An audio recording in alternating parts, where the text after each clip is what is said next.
Now, the Great Pyramid of Giza is probably the most stunning of all these ancient structures. And the stones are immense, and some of them were cut from a quarry that's hundreds of miles away. How do you think they did that? For centuries, we've been told the Great Pyramid of Giza was built by Pharaoh Khufu, using ropes, copper tools, and a massive workforce.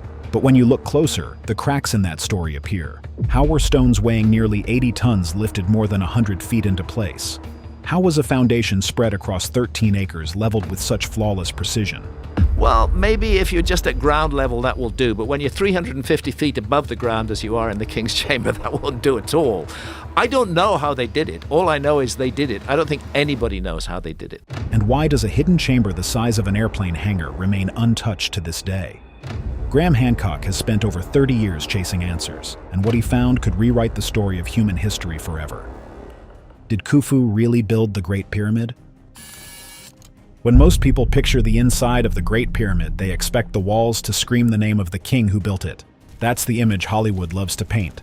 Hieroglyphs carved into every corner, painted prayers stretching from floor to ceiling, and chambers glowing with the names of pharaohs. But step inside Khufu's pyramid, and you're struck by silence. No carved prayers, no painted murals. Even the massive granite box in the king's chamber is plain, and when explorers first opened it, it was empty. That silence has fueled one of Graham Hancock's greatest questions. Are we absolutely sure this was Khufu's tomb? At first glance, his doubt makes sense. When you think of Egyptian tombs, the first images that come to mind are the Valley of the Kings, or the richly painted chambers of later dynasties, where every wall tells a story in color and text. But those belong to a much later period, over 1,000 years after Khufu.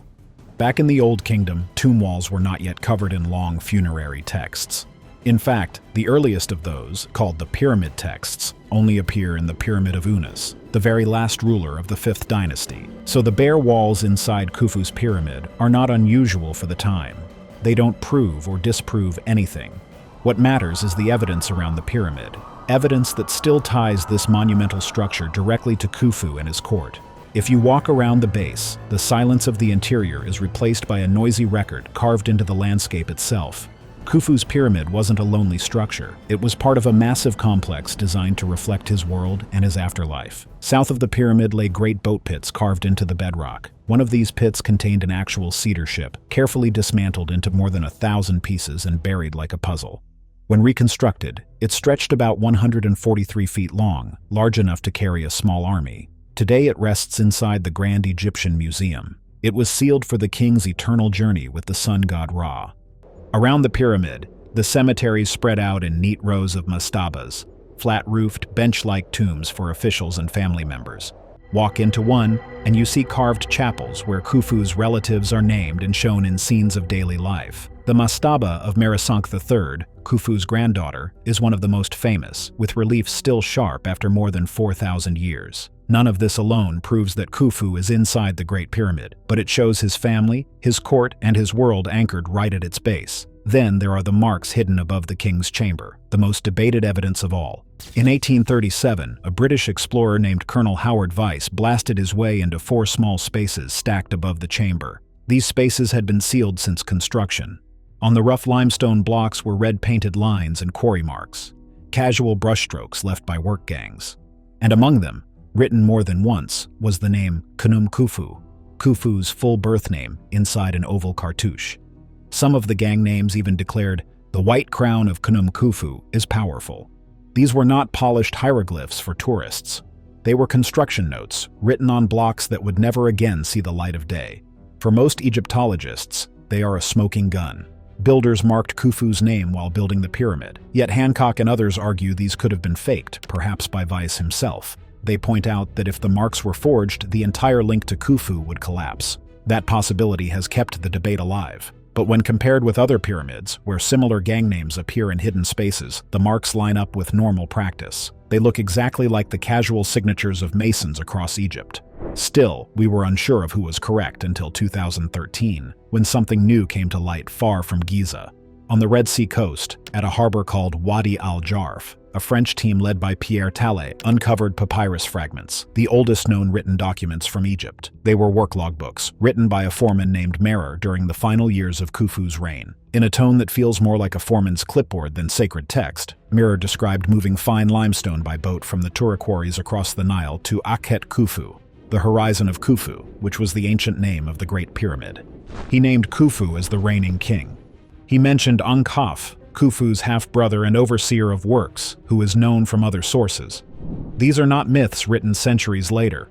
They are day-by-day notes from the men actually building the monument. Read deeper into Merer's logs, and you find detail that feels almost modern. His crew hauled limestone blocks weighing several tons each, roughly 4,000 to 6,000 pounds apiece. They made 2 or 3 round trips every 10 days.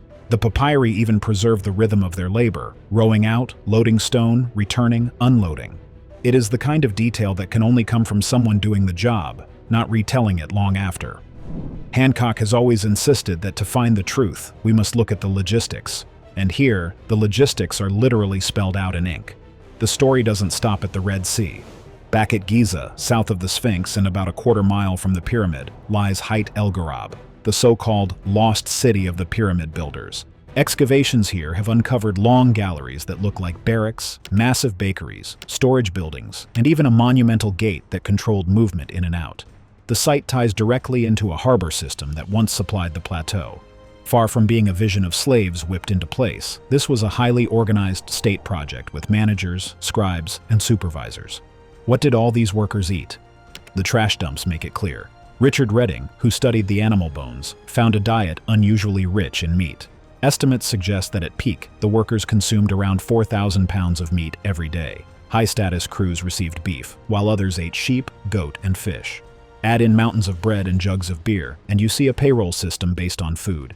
Farmers likely joined the workforce during the flood season, when fields were underwater, making pyramid labor a seasonal job with good rations. Excavated slaughter yards and ovens confirm this system. So while older accounts imagined starving slaves building the pyramids, the evidence shows rotating crews who were well fed for their work. Even death tells the same story. Near the pyramids, archaeologists have uncovered workers' tombs, simple but honored burials with goods for the afterlife. Their skeletons show healed injuries, meaning they received medical care and lived on after accidents. This is not how you bury disposable slaves. This is how you honor state workers who built for the king and earned a place beside his eternal house. Still, Hancock presses the point. If the gang marks could be forged, the case collapses. But the papyri from Wadi al-Jarf are not paint on hidden stone. They are physical records, written in the 4th dynasty, tying the limestone runs to the horizon of Khufu. Combine that with the cemeteries, the builder marks, the ship pits, and the workers' town, and you have a paper trail, a material trail, and a human trail, all pointing to Khufu. When Hancock says we have forgotten too much of our past, he has a point. But here the past left receipts written in papyrus and carved in stone.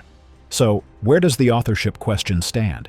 If your standard is that only carved wall texts can prove ownership, you won't find them in Old Kingdom pyramids, because that wasn't their practice yet. But if your standard is multiple, independent lines of evidence, the case is overwhelming. Family tombs, builder marks, boats, papyri, and a vast labor settlement all point to one man. Hancock may keep the debate alive by pointing to the quiet chambers, but when you step back, Khufu is the thread that ties everything together. And yet, that still leaves the question that haunts everyone: how? Knowing who built the pyramid doesn't explain the precision of the blocks, the alignment to the cardinal points, or the sheer logistics of raising millions of tons of stone. Hancock has spent decades pushing that question, and it remains the deepest mystery. What's the secret behind the pyramid's precision? The scale of the Great Pyramid is crushing. The lines are too clean, and the whole thing seems to whisper, this shouldn't be possible. No GPS, no lasers, no computers, yet all the math is perfect. People like to say they just used ropes and eyeballed it. But when you're standing there, staring up at a 480-foot stone mountain, that explanation feels like a joke. So let's lay out the hard numbers first, the ones no one disputes, and then peel back the layers to see how those ancient builders may have actually pulled it off with tools we can still recreate today. Let's start with orientation. The Great Pyramid doesn't just sort of point north. Its sides are aligned to true north with an error of only a few arcminutes, which is less than a tenth of a degree, about 0.06 degrees. It was measured in the 19th century by surveyor Flinders Petrie, checked again and again by modern instruments, and it holds up. Imagine pointing a line at the North Pole with that kind of accuracy using nothing more than the sky above you. Now to the ground. The base covers about 13 acres, bigger than 9 American football fields laid out side by side. And yet across all that space, the platform is astonishingly level. The variation is under an inch. Think about that. A work site larger than a sports stadium, leveled tighter than most concrete slabs today. That's the kind of precision that leaves engineers shaking their heads. And then you get to the fit between stones. In the few spots where original white casing blocks still survive, the joints are so fine you can't slip a credit card in. Petrie measured average gaps of just 0.02 of an inch, about half a millimeter. Graham Hancock loves to point at those seams and ask, are we really talking copper chisels here? Because if you picture people hacking granite with soft copper, it sounds absurd. But that's not what they were actually doing. Copper was the frame. The real cutting power came from sand. Experimental archaeologist Dennis Stocks spent decades building copies of their tools and tried them on granite and diorite. The tools didn't cut the rock with metal. Instead, they used quartz sand or crushed quartzite as the real cutting agent. The copper saws and tube drills just held the sand in place while it ground through the stone. Dolerite pounders, made of one of the hardest rocks around, were used to rough out blocks before the finishing. Stocks proved it could be done. It's slow, it's brutal, but it works. The tool marks on ancient pieces even match what his experiments produced. That's the difference. Copper wasn't the blade, it was the delivery system for the abrasive grit that chewed into the rock. So, how do you aim this giant perfectly north without a satellite? The answer is in the stars. In 2000, Cambridge scholar Kate Spence published a groundbreaking paper in Nature showing how the Egyptians could have used what's called the simultaneous transit method. Picture two bright circumpolar stars, one above the other, crossing the north-south line at the same time. Line them up vertically with a plumb line, and you've got true north. Her model not only explains the accuracy, but also why different pyramids from the 4th dynasty drift slightly over time. The stars themselves shift slowly due to precession. That's cosmic precision locked into architecture. But they didn't only have the night sky. The sun was just as powerful a tool. In 2017, engineer Glenn Dash tested a simple equinox method. Plant a vertical stick in the ground, track the tip of its shadow, and plot the line. That alone gave him results within a few arcminutes, basically the same ballpark as the star method. No telescope needed, just patience, a clear sky, and chalk marks in the dirt. Two different methods, both simple, both effective, both capable of explaining the northing accuracy that still shocks us today. With directions nailed down, the next job was flattening 13 acres of bedrock. The builders carved a perimeter into the natural limestone and then went to work leveling. Archaeologist Mark Lenner has long argued they used water as their guide. Dig shallow channels, fill them, and the surface of the water gives you a perfect horizontal. Whether they used linked trenches running across the site or shorter sections that tied together, the principle is timeless. Water finds level. The result is what we see today, a base flatter than most modern parking lots. Now comes the part that rattles everyone. Moving and setting blocks that weigh tons, and in the case of the King's Chamber, granite beams weighing 25 to 80 tons each. Those monsters came from Aswan, hundreds of miles upriver. Dragging 80-ton blocks across the desert? That sounds impossible, but the truth is, the Egyptians didn't drag them across endless sand. The Nile was their highway. In 2022, scientists found proof of a lost branch of the Nile, the Khufu branch, that flowed right up to Giza during the time of the pyramids. This branch was deep enough to float big boats carrying limestone from Tura and granite from Aswan almost to the pyramid's base. So those giant beams weren't miracles. They were shipments floated most of the way, then hauled just a short distance on land. And even that last stretch had a trick. A painting from the Middle Kingdom shows workers pulling a massive statue on a sled while a man pours water on the sand. For centuries, no one knew why. Then, in 2014, physicists tested it and discovered that just the right amount of water makes sand firmer and cuts friction in half. Too dry, the sled digs in. Too wet, it sinks. But in the sweet spot, dragging a huge load suddenly becomes much easier. That's not myth, that's physics. As for ramps, forget the old cartoon idea of one giant ramp stretching to the sky. That would have been bigger than the pyramid itself, and there's no trace of it. Instead, archaeologists uncovered a ramp system at Hatnub Quarry that was genius in its design. A central ramp with staircases on each side, ropes looped over wooden posts, and teams pulling in unison. This setup multiplied force, making steep hauls possible, and it dates right to Khufu's time. Now picture the pyramid site alive with activity. It wasn't a single file of exhausted men dragging stones. It was a whole operation running like an engine. Quarries cutting blocks, boats arriving with cargo, teams hauling on sleds, crews setting and shaping the stones, cooks feeding workers, scribes keeping records. Step inside, and the design is just as jaw-dropping as the outside. The Grand Gallery runs 153 feet long and climbs almost 28 feet high. It uses a technique called corbelling, where each row of stones sticks out a little less than the one below, so the weight shifts outward instead of pressing straight down. At the top is the King's Chamber, roofed with giant granite beams. Above that are 5 hidden relieving chambers. They weren't built for ceremony. They were built to take pressure off, breaking up the weight of millions of tons of stone above. You even see the same trick at the entrance, where angled chevrons of stone form a triangle to steer force away from the doorway. These builders didn't have stress equations, but they had the brains to figure it out by trial, error, and pure design genius. The craftsmanship shows up in the small details too. Most of the pyramid is limestone, a softer rock that could be shaped with copper chisels and stone hammers, leaving behind those razor-tight joints. Granite was much tougher, but still possible. Workers first broke it down with dolerite pounders, then cut it using copper saws and drills packed with abrasive sand. Archaeologist Dennis Stocks measured exactly how fast the tools wore down, how much grit they needed, and even how the waste looked, and it matched what's been found at the sites. Even the surveying fits. Between Spence's star alignments and Dash's equinox tests, you've got night and day methods that both hit the accuracy target.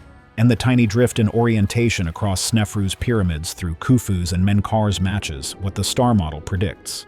That's a smoking gun. Graham Hancock is right to point out how stunning the accuracy is, because it forces the question, how could they do it? But the answers, though demanding, are right there in the sky and the sand. Back to water, because it's the unsung hero. For decades, people guessed there had to be a harbor near the pyramids. Now science proves it. Pollen and soil studies show the Khufu branch of the Nile wasn't just a stream. It carried nearly half the river's flow. That was plenty to float giant loads of stone straight to basins beside the pyramid. From there, sleds only had to pull the blocks a short distance up the ramps. Modern tests make it even clearer.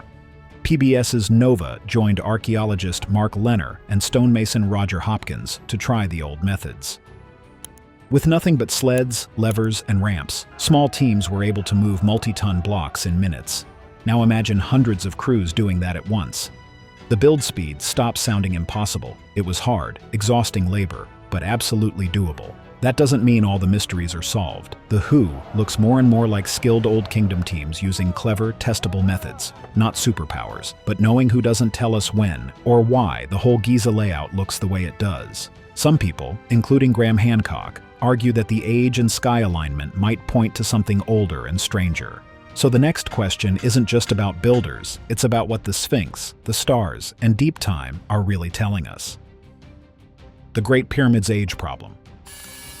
Graham Hancock keeps saying the real break in the story isn't the tools, it's the timeline. If the Great Pyramid wasn't only a 4th dynasty project, then something else on the plateau should hint at a deeper past. For him, the first clue is the Sphinx. That's because the Sphinx isn't just carved stone. It's living bedrock, exposed for thousands of years. And stone doesn't lie. Every groove, every channel on its body is like a weather diary. In the 1990s, Boston University geologist Robert Schoch stood in the Sphinx enclosure and argued the damage didn't look like desert wind at all. He thought the deep scoops and vertical channels looked like heavy rainfall eating into the limestone, the kind of rain North Africa hasn't seen for thousands of years.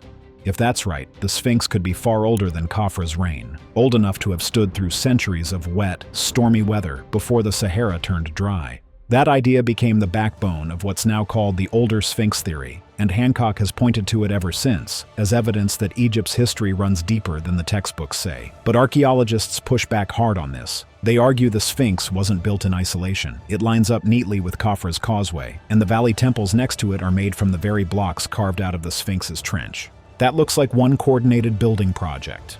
Conservation teams studying the stone also point to salt damage, groundwater, and natural differences in the limestone layers as big reasons for the weathering. Without a direct radiocarbon date for the carving itself, the mainstream still keeps the Sphinx in the 4th dynasty, around 2500 BCE. That clash, rainfall versus architecture, is why the Sphinx is still at the center of the dating debate. Hancock doesn't stop at the ground. He looks up. His other big argument is the sky, specifically Orion's belt. He says the 3 pyramids at Giza were designed to mirror those 3 stars. And if you use precession, Earth's slow wobble that shifts the night sky over thousands of years, the best match lands around 10,500 BCE. That's the headline that hooked so many people. It felt like proof that the builders were mapping the heavens on the ground. But astronomers like Ed Krupp and Tony Farrell have tested this. In 10,500 BCE, the angle of Orion's belt was closer to 50 degrees, not the 38 degrees you see in the pyramid layout. And the kink in the stars actually bends the opposite way from the kink in the pyramids. To make them line up, you'd have to flip one set. That's why the Orion theory hasn't convinced the scientific crowd, even if it still fuels Hancock's bigger picture. Another piece of that picture is what Hancock calls decline. He points out that later pyramids look sloppy compared to Khufu's masterpiece. 5th and 6th dynasty pyramids often look like piles of rubble today. But historians note that the drop in quality has less to do with lost knowledge and more to do with choices. Some rulers used smaller blocks, mud brick cores, or built on weaker ground. Amenemhat III's Black Pyramid at Dashur, for example, started collapsing during his own reign because the soft soil couldn't handle the weight. That's not forgotten genius. That's cutting corners. It makes the Great Pyramid stand out, but it doesn't prove a vanished civilization. Hancock often ties all of this into the Younger Dryas, a sudden climate crash about 12,900 years ago. Just as the world was warming after the last ice age, temperatures plunged again for more than 1,000 years. He says a comet may have triggered it, unleashing firestorms and floods that wiped out whole cultures. Survivors, in his view, carried fragments of advanced knowledge forward, leaving their fingerprints in places like Giza. A 2007 paper in PNAS even argued for an impact, pointing to odd particles in ancient sediments. It made headlines, and for a moment, it looked like science was catching up to Hancock. But replication is the gold standard, and other labs couldn't confirm the findings. Reviews in journals pointed out that the impact markers could be explained by normal Earth processes. And when scientists studied the huge Hiawatha crater under Greenland, once thought to be a smoking gun, dating showed it was about 58 million years old, way too old to tie to the Younger Dryas. So while the cold snap is real and clearly visible in ice cores around the world, the comet explanation Hancock leans on hasn't been proven. Even so, the Younger Dryas remains a magnet for mysteries. Around the same time, massive stone enclosures like Göbekli Tepe were being built in Turkey by hunter-gatherers, not farmers. Hancock connects dots across oceans: pyramids in Egypt, stepped pyramids in Mexico, temples in Cambodia, megaliths in Turkey. He argues these are echoes of one forgotten world. Engineers counter that stone naturally stacks best in wide bases and narrow tops, so different cultures may have invented similar designs independently. Gravity can explain as much as lost contact. Still, it's striking that so many ancient sites show ties to the sky. Teotihuacan in Mexico is aligned 15 to 16 degrees off true north, matching the sun's path on certain days. Angkor Wat in Cambodia has temples aligned to solstices. Those alignments are measurable year after year. For Giza, the Orion theory hasn't hit that same level of proof, but it shows how much the heavens mattered in ancient design. Hancock's big strength is that he makes people keep asking questions, and that's really what Hancock pushes for. Not, the mystery is solved, let's move on, but look again and ask harder questions. Even if you don't agree with all his answers, just asking the questions changes how you see the stones at Giza. Thanks for watching. Now check out the videos popping up on screen for more unbelievable stories.